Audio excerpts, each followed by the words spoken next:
Bengal assembly ఎన్నికల్లో చొరబాటుదారుల అస్త్రాన్ని Amit Shah ప్రయోగిస్తుంటే ఎస్ఐఆర్పై యుద్ధంతో counter ఇస్తున్నారు సీఎం మమత.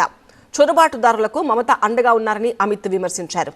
అసెంబ్లీ ఎన్నికల వేళ బెంగాల్లో శకుని శిష్యుడు దుశ్శాసనుడు దుర్యోధనుడు వస్తున్నారని మోదీ అమిత్ షాపై మమత ఎదురుదాడికి దిగారు.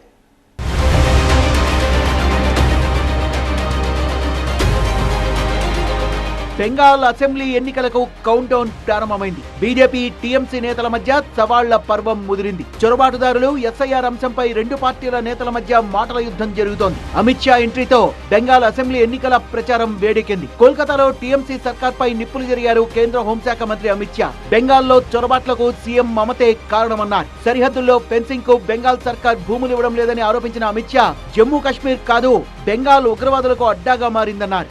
బంగ్లా చొరబాటుదారుల అంశాన్ని బీజేపీ ఎన్నికల అస్త్రంగా మార్చుకుంది. 2026 అసెంబ్లీ ఎన్నికల్లో బీజేపీ ఘన విజయం సాధిస్తుందన్న అమిత్ షా చొరబాట్లను ప్రోత్సహించడానికే మమతా బెనర్జీ ఎస్ఐఆర్ ను వ్యతిరేకిస్తున్నారని విమర్శించారు. राष्ट्रीय सुरक्षा पर एक कितना बड़ा खतरा है, इसका जवाब बंगाल की मुख्यमंत्री ने बंगाल के चुनाव में दे। घुसपैठ रोकने के लिए उनके पास क्या योजना है? आर्टिकल 370 हटता है, वो विरोध करती है। सीएए लाकर बंगाल के शरणार्थियों को नागरिकता देने का हम कार्यक्रम करते हैं, वो विरोध करती है।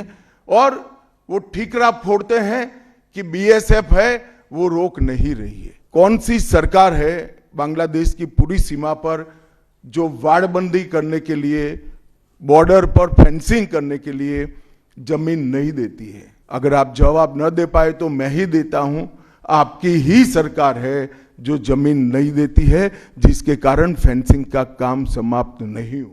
అమిత్ షా వ్యాఖ్యలపై గట్టి కౌంటర్ ఇచ్చారు మమతా బెనర్జీ. బెంగాల్ సరిహద్దుల్లో గస్తీ బీఎస్ఎఫ్ నిర్వహిస్తోన్న విషయాన్ని అమిత్ షా గుర్తించాలన్నారు. చొరబాటుదారులు అసలు బెంగాల్లోకి ఎలా ప్రవేశిస్తున్నారో సమాధానం చెప్పాలన్నారు. ఎన్నికల వేళ బెంగాల్లో శకుని శిష్యులు దుశ్శాసనుడు దుర్యోధనుడు రాష్ట్రంలో పర్యటిస్తున్నారంటూ అమిత్ షా మోదీని విమర్శించారు మమతా బెనర్జీ. ভোট আসলে দুর্যোধন ও দুঃশাসনরা আসেন, ওদের চোখে দেখবেন, দু চোখে দেখলেই আতঙ্ক হবে, এই বুঝি কিছু ক্ষতি করতে এলো রে, এলো রে, এলো রে, এলো রে। జమ్మూ కాశ్మీర్ లో ఉగ్రవాదం తగ్గిపోయిందన్న అమిత్ షా వ్యాఖ్యలకు ఘాటైన కౌంటర్ ఇచ్చిన మమత మరి ఉగ్రవాదులు లేరంటే పహల్గాం దాడి కేంద్రం చేసిందా అని ప్రశ్నించారు.